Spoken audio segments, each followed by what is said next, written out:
Recording now.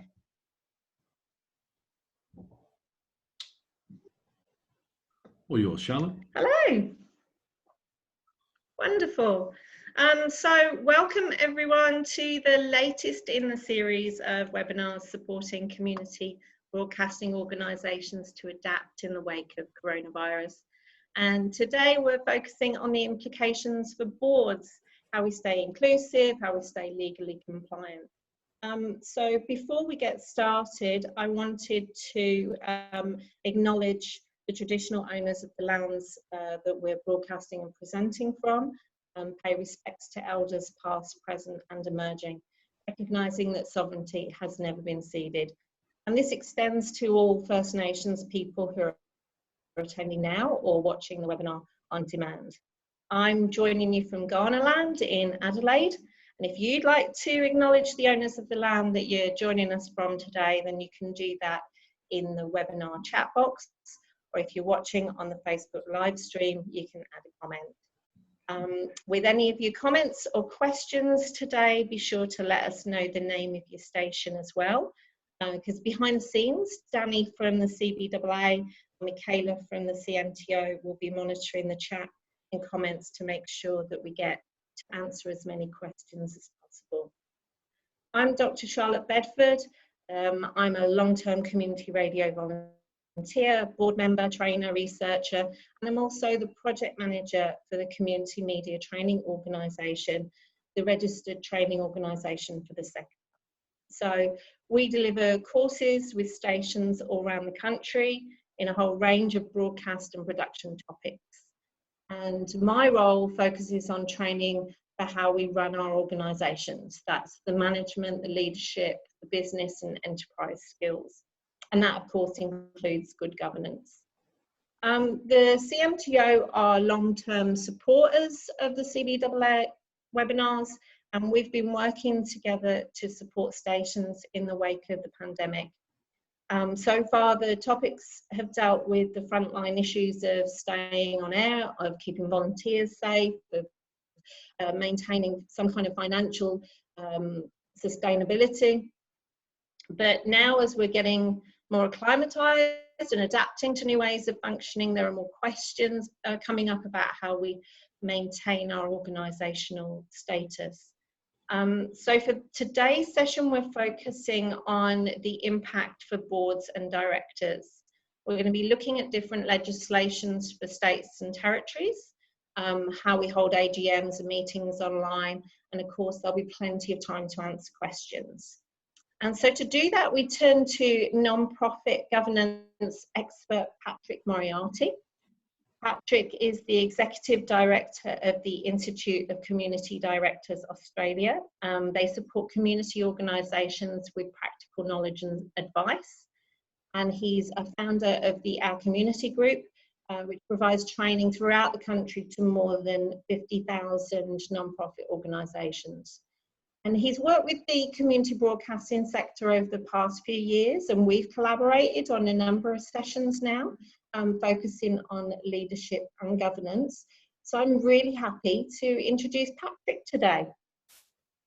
Great, thanks Charlotte. Welcome everyone from beautiful downtown Melbourne, Wiradjuri country, and I'd also like to pay my respects to elders past, present and emerging. Well, what an enthralling topic, governance today. So let's maybe start, and maybe if I set the scene a little bit, if we go back 12 months, people meeting face to face, probably doing that every month. That kills me, but I understand why it gets done. So the prevailing requirement of anyone that's sitting on a board or a committee of management, and I'm going to generically call it a board. So today, whether you're a council, whether you're a committee of management, whether you're a company limited by guarantee, whether you're a co-op, whether you're an Indigenous corporation, I'm going to call whatever that thing is that governs your organisation a board. And sitting behind all of those pieces of legislation that creates a legal entity that sits separate from the directors and separate from all your subscribers and or members. And the prevailing thing that thing has got to do is make decisions in the best interests of the organisation, and every one of those people that are making those decisions have certain duties that they need to abide by. I'm not going to bore you to death with them, but the most relevant one as it starts to turn to today and to the potential to use online meetings is the whole concept of acting in good faith. So if I maybe preface everything I'm about to say by saying that if you start to operate in the prevailing conditions that we've currently got, in good faith and for a proper purpose, it is hugely unlikely that anyone is going to attempt to overturn anything that you try to do. So regardless of your intent, if that is to actually keep this damn thing ticking along and you're doing it for the fit and proper purpose, then it's highly unlikely that anything's going to change or anyone's going to try and overturn it. So what we don't want to see is people taking the opportunity to try and slip things in that if it would have been a normal situation, you would have been able to get away with. So if I put that tenet on everything that I'm about to say and everything to present, as long as you're acting in good faith, you're doing the right thing. So I have got a number of slides that I'll work with you on, and everyone will be able to get a copy of these slides afterwards. So don't feel like you need to take copious amounts of notes. I've left my email address on the front slide. So if anybody does want to follow up or ask any follow-up questions, if they use that email, they'll get through to me. And it's a bit like that lovely Rachel Hunter shampoo ad from many years ago. It won't happen overnight, but it will happen. So give me a little bit of time to respond. Don't expect an answer immediately, but I will get back to you as soon as I possibly can. So a little bit about what we're trying to do today. So I'm going to talk a little bit about largely annual general meetings, because there's been some concerns from people who are sort of in the middle of that at the moment and how they can actually do that thing. The fact that there's different types of legal entities means that there are different regulator requirements, and some of these, particularly for incorporated associations, do vary between the states and territories. So we'll talk about that. We'll talk about trying to hold AGMs electronically, but also about how to hold your committee/board meetings electronically, but also the other way of potentially making decisions in the current environment. And then finally, we're going to throw that open to questions. I'm going to try and get through as much of this relatively quickly, let's say half an hour, 40 minutes at most, and that should allow plenty of time for people to ask questions. And don't feel like you've got to wait to the end of the session to ask questions. Put it in the chat or the Q&A, and we've got people monitoring that can start to feed that through. Okay, so recognise that virtually every entity needs to hold some form of AGM, and it's currently required that no more than 2 people should currently be meeting due to coronavirus, and therefore what should you actually do in terms of that? And I think as we've all become attuned to, you should be staying home. So that then means that we shouldn't be trying to hold AGMs face-to-face in the current environment. So depending on your structure, you're going to need to consult your rules. So whether it's your constitution, whether you're a charity, whether you're a company limited by guarantee or a Indigenous corporation, the way that you can hold an AGM under such circumstances will largely be guided by a constitution. And if it's not in your constitution, it then defaults to the Act. So what I've done here is provide you a list for all of those organisations that are incorporated, linked back to their regulator and what the regulators have actually said about your AGM requirements. And what we're now going to run through is just state by state and by territory what the regulators have actually said. So as a prevailing view, my recommendation would be, as much as it is humanly possible, if you currently are required to hold an AGM, I would be trying to defer it. So in that context, let's see what each state and territory say. In Canberra, Access Canberra have automatically provided a 3-month extension until June 2020. And I think we'd be fair in saying that if we're all still in lockdown around June 2020, they'll probably provide another extension. Now, what you're going to see with the ACT is they're not requiring you to fill out a form. They're not requiring you to contact them to seek approval. It's an automatic default that if you're due to hold an AGM, they're quite happy for you to sit back and defer it until such time as you're able to meet face to face. In New South Wales, Fair Trading are requiring you to actually apply for an extension of time, but they are waiving the fee that is normally associated with that. In the NT, you're going to have to contact Licensing NT directly to request an extension. In Queensland, you've got an automatic extension of 6 months should you require it. Again, no requirement to fill out a form. In South Australia, if associations are unable to hold the AGM within the time frame, CBS won't take any action where AGMs are postponed for up to 6 months. So again, no requirement to fill out a form. Tasmania, it remains as it previously was, and associations can apply for an extension of time if it can't hold its AGM within the 3 months post the end of the financial year. So again, you're going to be required to contact them, fill out a form and seek approval, and I would guess in Tasmania's case, hand over a bit of money. In Victoria, the registrar is currently granting a 3-month extension and waiving the fee, but you still have to complete the extension of time form. And in WA, if I just move my box, if an association needs to delay its AGM more than 6 months, it should apply for an extension.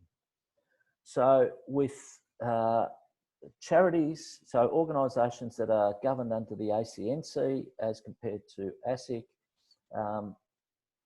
the ACNC is advising that it won't take any action against a charity that doesn't hold its AGM due to the social distancing requirements, and it's also not requiring you to complete your activity statement in the same place. And with ASIC, so those companies limited by guarantee that are not charities, ASIC has made the statement that they're not going to take any actions on non-compliance and has given an extension until the end of July 2020. So I think that gives people a fair degree of comfort that regardless of where you are and what type of entity you are, that you won't be charged with any penalties against you for not holding your AGM within the required time. And for Indigenous corporations, the Registrar of ORAC has actually provided not just an ability to request time to hold at a later stage, but they've also developed a set of special rules upon request that can be read into your rule book. And these relate to a number of matters there.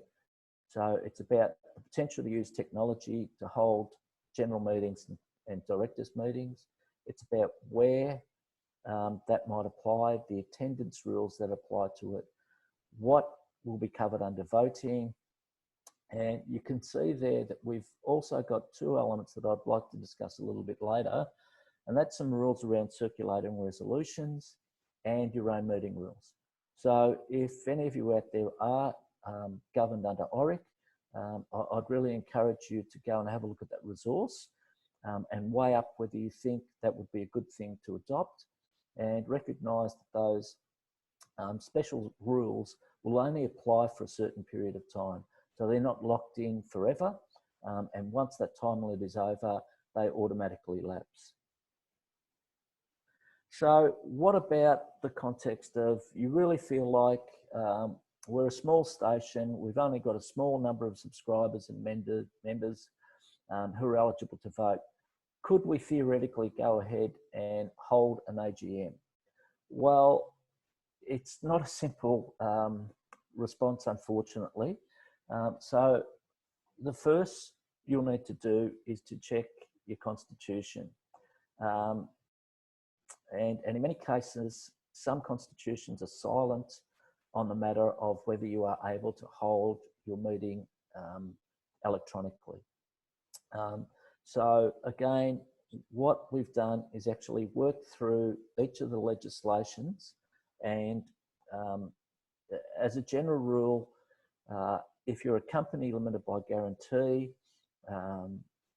or governed by the ACNC, then you are able to hold your AGMs electronically. So let's look at the Incorporated Associations and again see that state by state and territory by territory, not surprisingly, given this wonderful federation, they're different.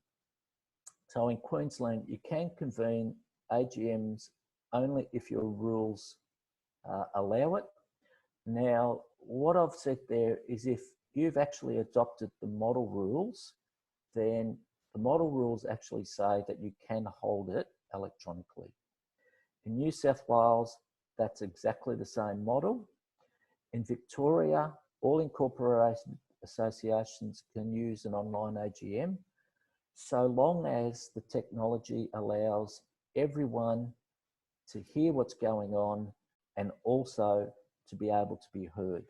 So you can't have it, as an example, I imagine holding a phone to my ear and someone saying, yeah, Pat votes in favour of that. Well, that's hearsay, so that can't be able to be submitted. It has to be that everybody can hear everybody else. Is Tasmania Justice Connect has been advised that it's up to the association itself to determine, which leaves you in a bit of a grey area. But if I go back to my opening statement about good faith, if you're doing it for the right reasons, in the right way, then no regulator in the universe is going to step in the way. In South Australia, the regulator is allowing online AGMs as long as, again, good governance is followed. In Western Australia, just like Queensland and New South Wales, you can convene them, and if you've got the model rule, or the model constitution, then that allows for that. But check your own rules. If you're not following the model rules and it doesn't mention anything about them, then technically you're not supposed to be doing it. And in the Northern Territory, it's only allowed if your rules allow that. So how then do I actually go about trying to set up an AGM electronically? Well, create a realistic timeline. You can't suddenly say, okay, we're holding our AGM next week. Here's an email. Hope everyone can join us. I think everyone's rules would basically say a minimum of 2 weeks notice is required to hold an AGM. I'd really err on the side of caution and maybe think about allowing a month. If I was to say to you, I'm holding a party in 2 weeks' time, well, the fact that we can't meet, if we put that aside, then you'd really be struggling to get people there. So again, I'd really encourage you to probably provide a month's notice. Then build your agenda carefully. And probably in this context, again, if you're looking to change your constitution, if you're looking at, disciplining someone or radically changing your modus, then I'd strongly encourage you not to do that using an electronic AGM. And then, sending that electronically, assuming that everyone's got email, assuming that everyone's got access to whatever method you're going to use, but you should be giving them all of the materials they need to make informed decisions at the AGM. So whether that's your annual report, a detailed message from the chair as to why you're doing this and what you're attempting to do by holding this AGM electronically, and all of the voting papers, nominations. And recognise that if people haven't got access to that, you, again, really seriously be considering whether you should be holding it electronically. So what could I use? Well, Zoom provides free video conferencing tools for up to 100 individuals for up to 40 minutes. Skype provides a similar type tool for up to 50 individuals for free. Then you've got video and voice calling with instant text communication, things like Slack and Microsoft Teams. And you've got GoToWebinar that provides a much larger platform of up to 1,000 people should you require it. And it also provides really good record keeping, recording, and data collection tools, which we're using here. So what about that context of where people don't have internet access? Well, if your membership's not online or really isn't technology literate, you may want to offer the alternative of proxy voting by mail, and make sure you allow a decent amount of time for people to receive their papers and be able to respond to them. So that's like a normal poll in a face-to-face AGM. If someone was to say, look, I'd really like this to be conducted rather than a show of hands, then by everyone writing it down, it's a similar context. So again, think of those alternatives that you have got. It doesn't necessarily mean that you have to hold it electronically. So in summary then, regulators aren't going to come down heavily on anyone who's put the health of their members first by delaying it or shifting it in line, as long as you're acting in good faith. However, you should keep yourself and your organisation safe by keeping meticulous notes about what you decided and how you carried that decision.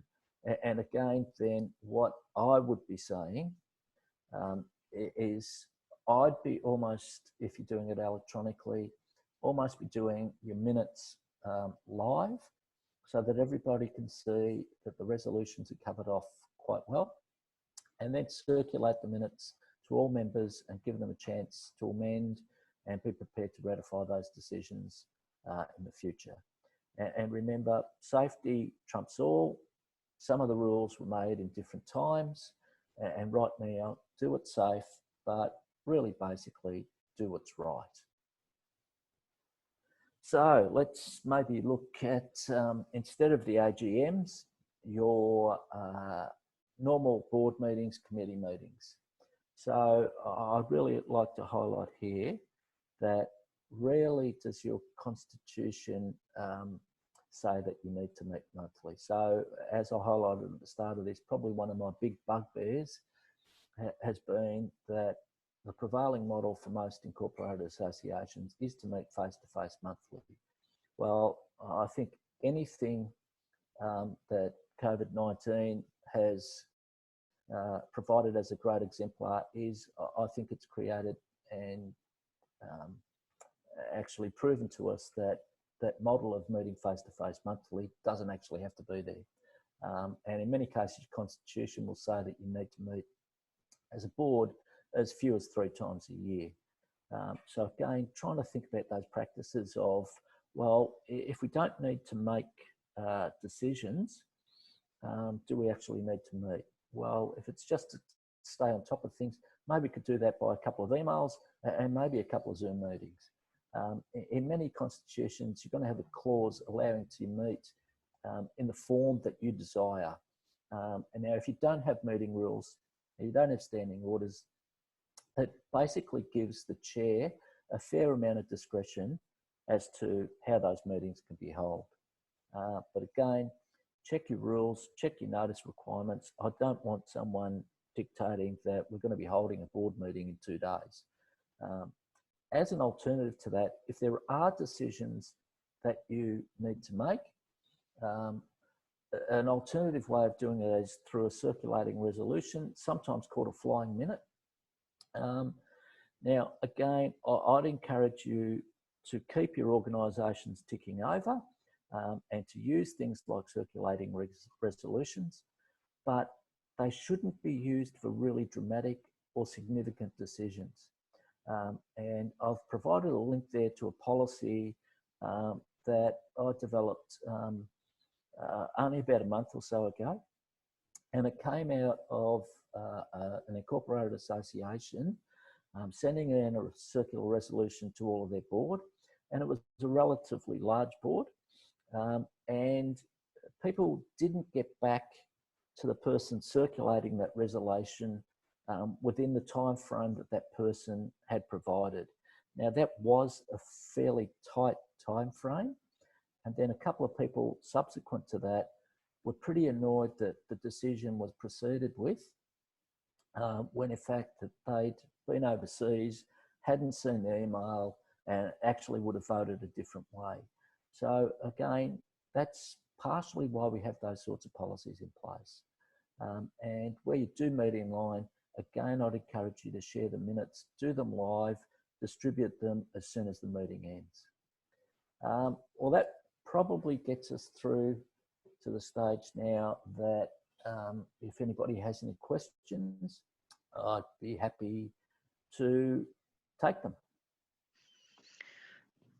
Thank you so much, Patrick. That's great. Okay, so that was really useful overview.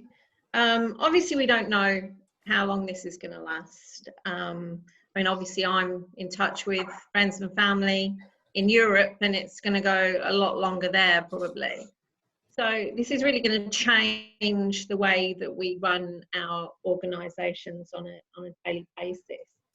So, I mean, I'm just coming back to what you were saying with the board and committee meetings and shifting the way that you do your, how you run that on a regular basis. Mm-hmm. Now, so just obviously in community radio, we're all lovely people and we wouldn't do anything mean and horrible to each other at all. But just say, for instance, if a board, if they're only meeting, making resolutions through email exchange and not meeting regularly in person, what if they did make a controversial decision that, say, the membership didn't particularly agree with? You know, they could overrule, say, a decision by a programming committee. That seems to be the main one that kicks off in a lot of stations. So just having been part of some of these back and forth of email kind of exchanges, how do we make sure that we're transparent, that we're fair, that everybody has a fair say in the daily decision making? Charlotte, maybe if I answer that in going back to what governance is. So if I define governance as steering and stewarding the organisation's future. So the steering element is we've got a plan.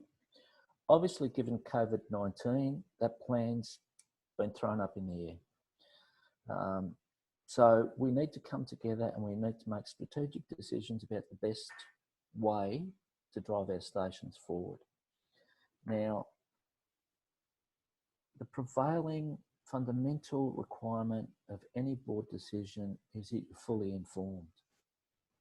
Now, I don't think any board member can be fully informed if they don't think of that second element, which is the stewarding bit.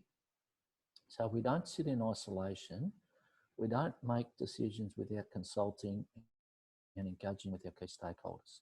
Now, whether that's our staff, whether that's our subscribers, our members, or whether it's the broader community, you can't live in a vacuum as a board. So my thing would be to say, I could not really make a fully informed decision without consulting and engaging. Does that mean that I go into a situation of analysis paralysis and we spend 6 months consulting? Well, I think the current environment does not allow that. Now, decisions have still got to be made, but I'd like to come back to something that we've talked about previously. We've got this great little tool on the website called a decision-making tool, and it's really a basic briefing document. And the reason that exists is because I've seen people make decisions and think they're fully informed, but in many cases they're not. So that really critical element that, you know, as I've got on the little tool, who have we consulted, who have we engaged? It's just a prompt to make sure that you're working through what is a fair and transparent decision-making process. Now, that doesn't mean that everyone's going to be happy with the decisions. Now, if I say the board is there and recognise that in most cases, your members are electing your board. And if your members aren't happy with it, they've got two things that they can do. They can wait for the next AGM and vote them out, or they could potentially trigger a special general meeting and try and do the same thing. So that's democracy. So that's the way I'd answer it. I'd be informed, I'd consult and engage, and I'd recognise that we should be doing that as part of that process of good decision making anyway. And so many people are using so many different online platforms to make sure that they're engaging and communicating effectively now. Yep. I think that has definitely improved. I'll come to some of the questions that people have been asking. I think maybe you probably did answer this one already, but Ray in 104.7 in Gippsland says, can you use proxies at an electronic AGM? I'm going to preface this the same way that I virtually do every time I talk about this. Whatever it says in your constitution is the first point that I'd come to. But again, given the current situation, the one thing I'd be really wary about, and you've heard me talk about this before, I would love to see in every constitution a limit to the number of proxies that any one person can hold. So what I'd hate to see, Ray, is people use this opportunity to go around and in effect electronically transfer proxy votes to one person, and that one person can then virtually run the AGM. So that would be my only concern about that. And I'd encourage people who are looking and maybe taking this time to potentially review their constitution to look at that one as being a really good way of thinking about democracy, because I'd hate to see, even in a face-to-face context, someone actually turning up to an AGM and being able to outvote those people that have actually attended face-to-face. So that's probably where I'm coming at with that. But regardless of that, I think you're able to do that. But I'd think about it, Ray, in terms of a postal ballot if you're going to go down that path. Wonderful. And Jim at 5 Well here in Adelaide, he made a comment about Josh Frydenberg's emergency powers, changing some of the rules allowing online AGMs. That's for companies. So that's those organisations governed under ASIC. So we discussed that you're not required under the current environment to hold an AGM as a company limited.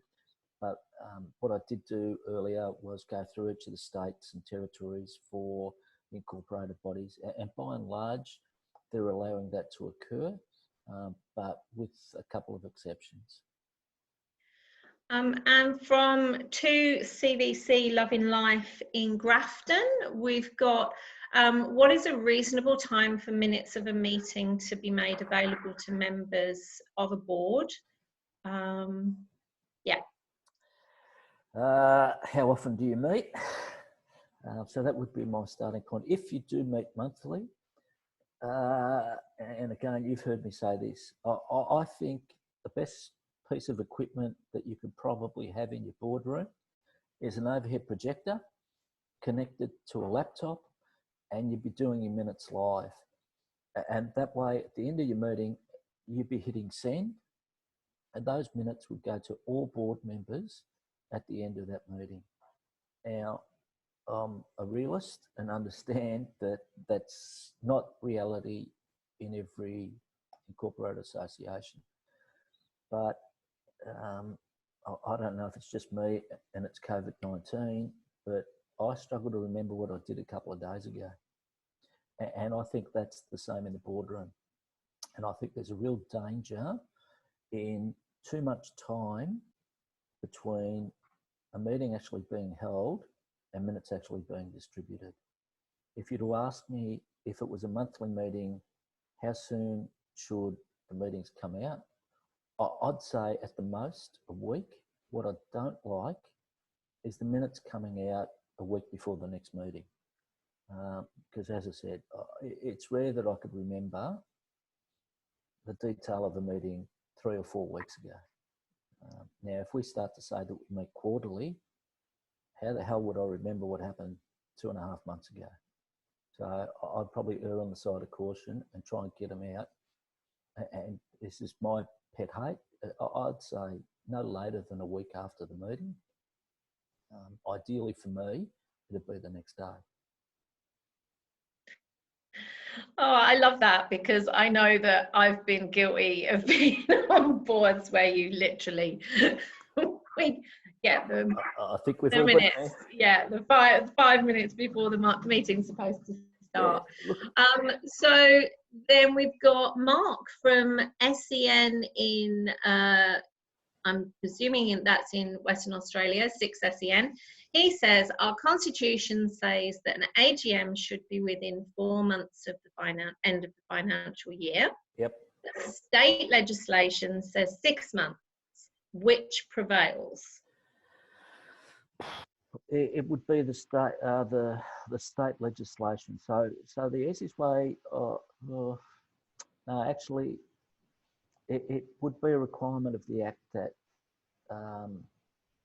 that your constitution would, in effect, because it's a shorter period of time, prevail over the Act. So if it's 4 months in your constitution, it's 4 months in your constitution regardless of what the Act says. Okay, right. So thank you. This is from Nick, Alpine Radio, Northeast Victoria. Thank you, Patrick, for making clear what the rules are in each state for AGMs and committee meetings. My station has to hold an AGM within 5 months of the end of the financial year, Yep. in June. So we have until the end of November. Hopefully we'll be able to meet face to face by then. So thanking, Yep. so that is, we're really hoping that's going to happen. Yep. And probably on that point, a lot of the delays that could occur, and this is partially why the regulators are intervening in this space, is it's going to be extremely hard for auditors to do their work in this current environment. So that's partially why they're moving down that path, and recognise that every state has always had a requirement that if you can't meet your AGM deadline, seek approval for an extension. So it's not as if this is something completely new. It's always been there. It's just that it's rare that people have actually triggered it. Okay, I'm just going to the Q&A box because that was through our chat function.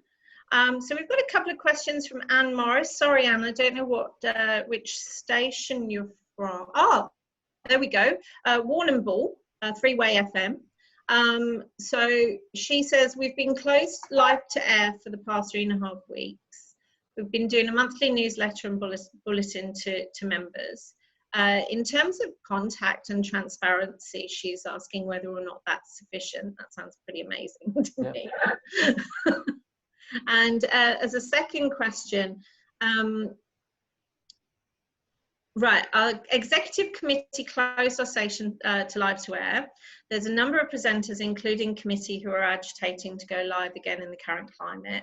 We're concerned about this as an executive, and we're looking at remote options.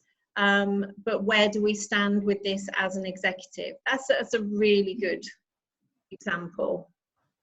Okay, so it would be nice to understand how Anne has defined executive. As a general rule, the executive committee is in effect the office bearers. So that would be chair, vice chair, secretary and treasurer. Now, if they are meeting and making decisions on behalf of all of the board, then I would be getting a bit nervous about that. Again, I would look at the alternatives of a Zoom meeting like we're currently doing, which enables everyone to actually interact and be seen and be heard, or default to a circular resolution. And that way everyone on the board is participating in that decision making, not, in my words, not yours, Anne, a click. So if we've got 4 people making decisions on behalf of, let's say, a board of 11, that's obviously not a majority vote, and that concerns me.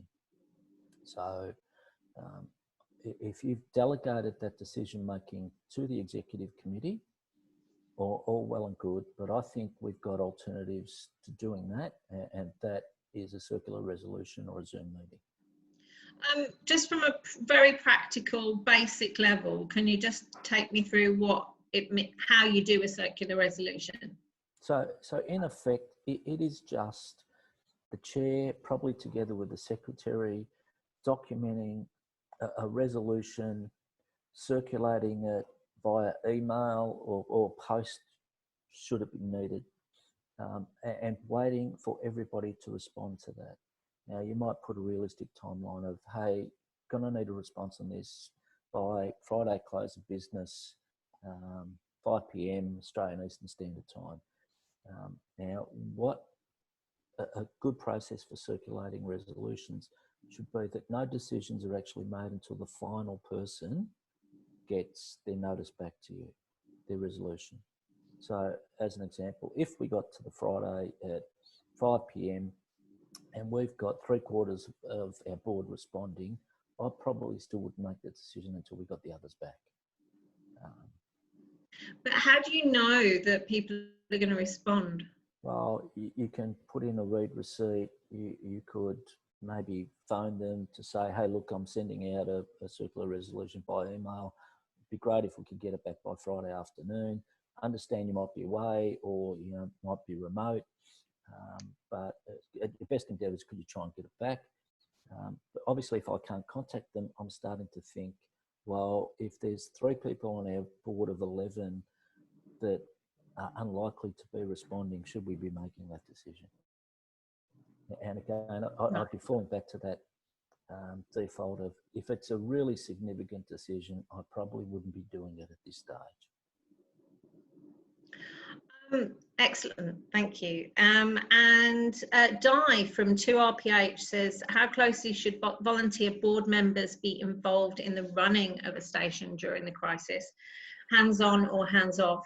Can it be left to paid staff to fully implement after board guidance? Now, I'll just preface that with, we've got a range of stations here. We've got stations that are wholly volunteer run to stations that have a staff and board and volunteer model. Yep. But say, for instance, on a staff model, what would you say to that? There's always a tension between governance and operations. I'm not a great fan of boards, in my words, not yours, interfering with the operations. So if you've got paid staff that can perform the tasks, then I'd leave it to the paid staff to perform the tasks. Now, if there's issues that have arisen because of the environment that we're in that are difficult for staff to complete because of the circumstances, then I probably wouldn't have an issue with board members filling the breach. But what we don't want is board members interfering with what is operations and utilising this situation to meddle, shall we say. So that's probably the nicest way that I could say, wherever it's possible, don't interfere. But if it's required, I'm happy for it to occur. But again, once we're over this, it shouldn't mean that that's the same situation that carries forward. I mean, we've done a few of these sessions around governance in the past, and in different formats, Patrick. And I think one of the things that's really useful is how you would define what a board actually does. Mm-hmm. Because that comes back to this kind of overarching idea of what it is the board is there for. Yep. So if I take that as a question, for me, it's this thing that is making decisions on behalf of all of our members. Now, if I take, let's say, 3 PBSs as an example, and you've got a huge membership base, for that to be 100% democratic would mean every one of those members would get a vote on every decision that would have to be made. So that's why, in effect, you have elected or appointed this thing called a board to make decisions on behalf of all the members. And again, if I talk about what I said before, if your members don't like it, democracy prevails. We can kick them out at the next AGM, or we can call a special general meeting to overthrow the government. But it should be about steering and stewarding. So we should be making decisions in the best interest of the organisation. And I think if we use a example you highlighted before about programming, if I'm in let's say a program delivery mode as well as a board member, it doesn't mean that I get the breakfast gig just because I'm on the board. So I've got to difference my operational performance as a volunteer from my board volunteers role, and never the twain shall meet. I think that's a really, really useful distinction that we tend to get a bit tied up in knots with. And I think that's, and particularly because we have so many different models of operating across the sector. Zoe from Over in Perth says, would it be fair to say that a board that might be required to be involved in operational duties must take direction from the paid or unpaid operational managerial position as to what and how tasks are to be done? You can't tell me what to do. I'm a board member. Correct.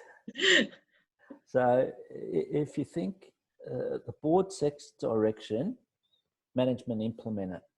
Now, if I now step down from my board position into an operational element, I've actually given carriage to the manager to deliver what we planned. Now, if I'm now part of that plan at operational level, yes, I've actually got to listen to what the manager says. Great. So I'm just like throwing out some more, if we have any other questions. Did want to mention that John from Technorama, he's saying that Technorama's run all of their general meetings since incorporating by telepresence, and all board members for 11 years by telepresence.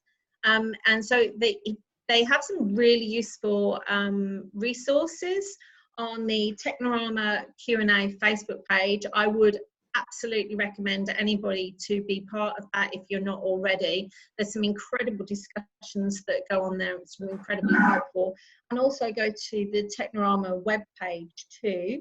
And also John and his colleagues post regularly on the community radio coronavirus Facebook page, which most people here are already signed up to as well. So that's really some excellent resources there, because I know that people are doing a lot of this, but I like the idea that we're all sharing best practice, we're all sharing the ideas, we're all sharing the knowledge that we're rapidly learning right now, even if you're having to drag some of us kicking and screaming to yet another Zoom meeting.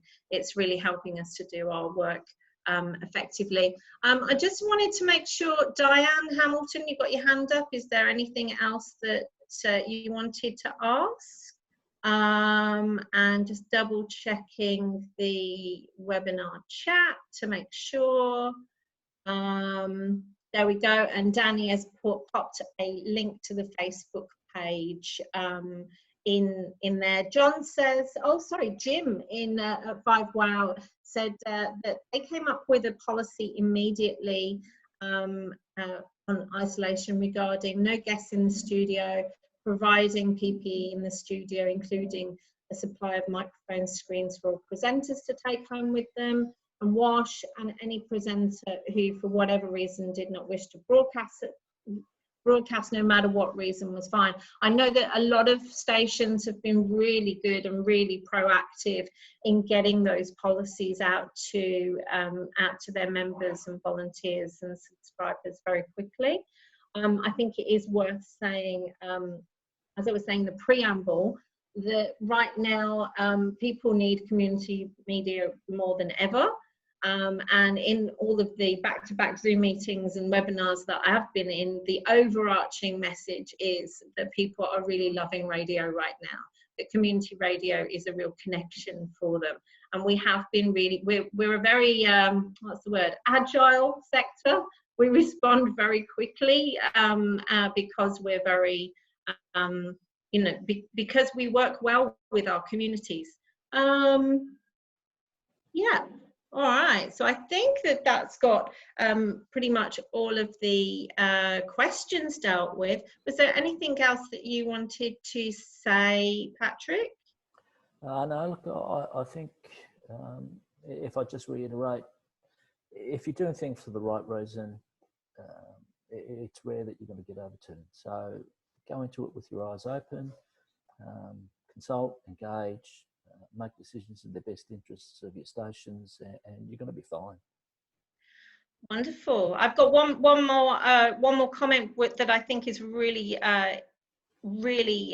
useful in terms of some of the tools that we can use. John said that Quick Topic is an excellent discussion tool that can send emails, but it's a bit like a forum, so it's lighter, much better for email than emails for going back over and over a discussion. Doodle polls are an easy way of taking a vote outside committee, and they're legally acceptable as a record of a vote. Sparkle Vote is an Australian organisation that has a really good tool for taking a member vote, and they've built some real-time extensions at Panorama's request that help run AGMs. So that's really some really useful tools there, and I'm sure that we can distribute those along with the slides and information from today's session. Danny has said that there's no questions on the Facebook live stream, but a big shout out to 2Max and Territory FM for joining us on that platform.